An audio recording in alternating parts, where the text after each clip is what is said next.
થરાદના હાથાવાડા ગામે વારંવાર અવારનવાર હિન્દુ સમાજના લોકો પર થતા હુમલા બાબતે થરાદ નાયબ કલેક્ટર કચેરી આવેદનપત્ર આપવામાં આવ્યું।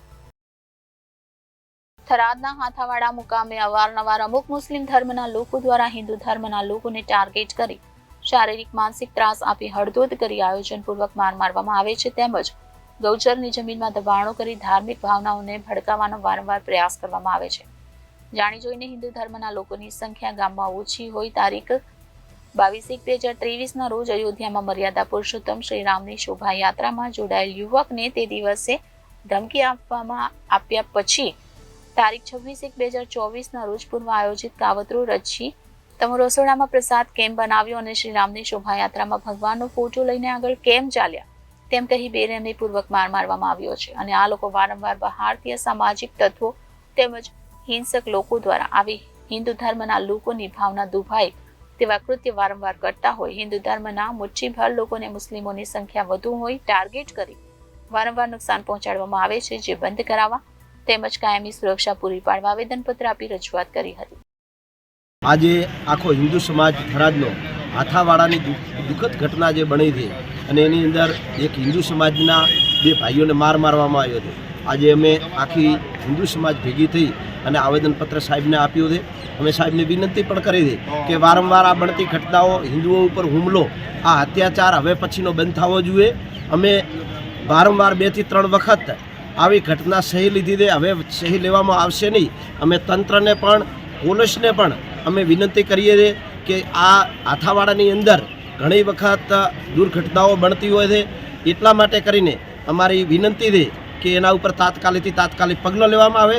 જો પગલાં લેવામાં નહીં આવે તો આ પછી થરાદની અંદર મોટું આંદોલન થશે, એ પણ અમે ચમકી આપીએ છીએ।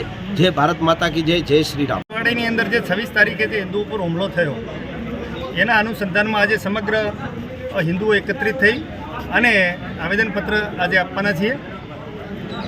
આપ સૌને ખ્યાલ છે કે હાથાવાડાની અંદર જે પ્રકારની પ્રવૃત્તિઓ હિન્દુઓ પર અત્યાચાર જે થઈ રહ્યા છે એમાં પછી લેન્ડ જેહાદનો મુદ્દો હોય કે પછી હિન્દુઓને પ્રતાડિત કરવાની વાત હોય, ત્યારે એક નાના સમાજ એવા પ્રજાપતિ સમાજ ઉપર આવેલો એ લોકોએ ટ્રાયલ લઈ અને જ્યારે આ ઘટનાને અંજામ આપ્યો છે અને પિતા પુત્ર બંને જણ હોસ્પિટલમાં છે, એટલા ઉપર જીવલેણ હુમલો જ આપણે કહી શકાય, પણ સદભાગ્યે બચી ગયા છે અને કોઈના છોડાવવાથી એ લોકોને વધારે ઈજા આગળની નથી થઈ।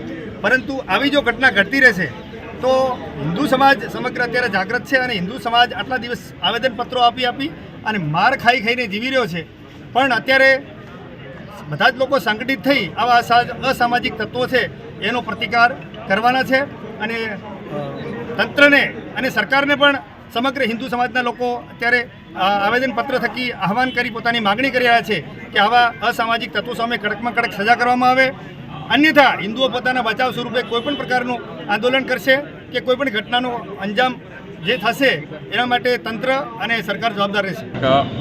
જે દિવસે રામ મંદિરની પ્રતિષ્ઠા હતી એ નિમિત્તે અમારા કોઈ કંઈ અદાવત રાખીને હુમલો કરવામાં આવ્યો છે એવું એ લોકોનું કહેવું છે।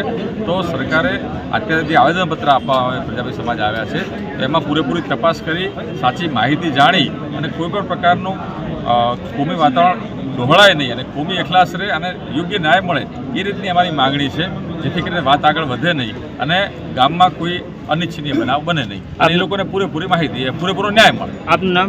મારું નામ doctor Ritesh Prajapati. Reporter Thanaji Rajput, Janadesh news, Banaskantha.